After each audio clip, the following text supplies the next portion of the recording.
Now let's have a quick limit to nestability. So nestability is the ability of this object to store itself or say any other data type as its element. So say we have this variable list. So we'll say var list and say originally we're giving it values 1 comma 2 comma 3, right? So 1 comma 2 comma 3 were 3 elements into this list.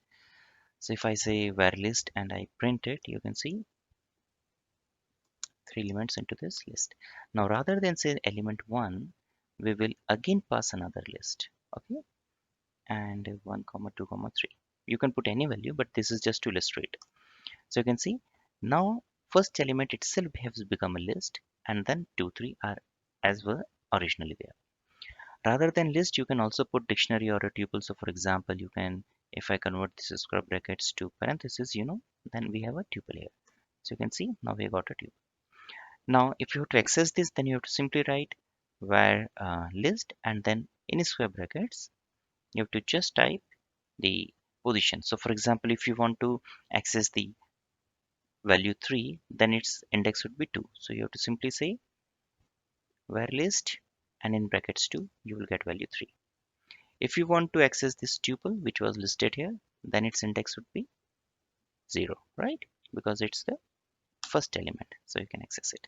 If you want to access this 2 from this tuple, then again just think of this as a tuple, right? Which is 1 2 3.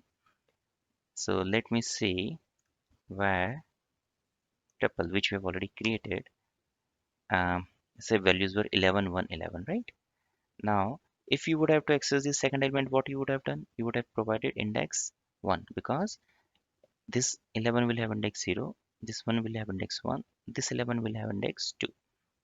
So you will say var tup and then you will just pass index as 1, so it will print value 1.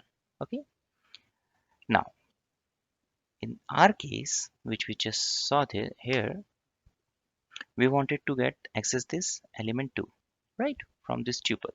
So just put another square bracket and write 1, because this one is the index of 2. So 0 1 and 2. If you just print here, you can see you will get 2. This 2 is from this tuple, second element from this tuple. So this is how we can actually nest object in an object and then also access it. Let's take a couple of more examples. Now same thing you can do with a tuple. For example, you can create a var tuple, and in that you can again create say tuple into a tuple, right?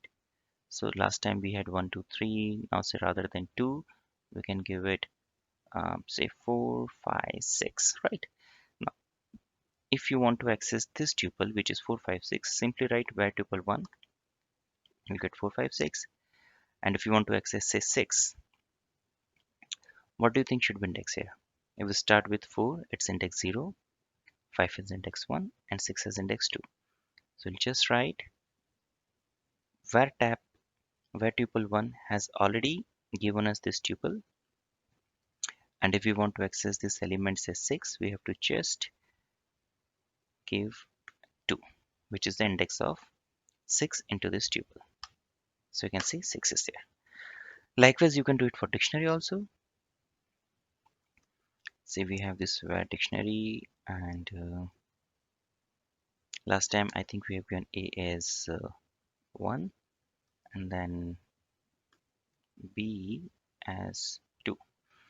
Now let's see, we have another key which is C, and in this we want to give another dictionary, or for that matter list. Okay, so let's start with the list actually, right? And then we want to write it say 4 5 6. Now if you were supposed to access this element 4, what will we do? We'll write var dictionary, and we want to access first this list itself, right? This entire list. So we have to give key as C. Now what this will give us is this list. Now within list, uh, if you want to access 6, we have to again give its index. So we'll say index 2, and you will get this element 6. So this is how we can nest and access the elements.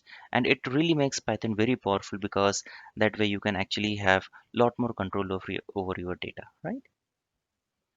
And please note that set does not allow any nesting. For example, it will not allow set to be created into another set, or a dictionary or list for that matter.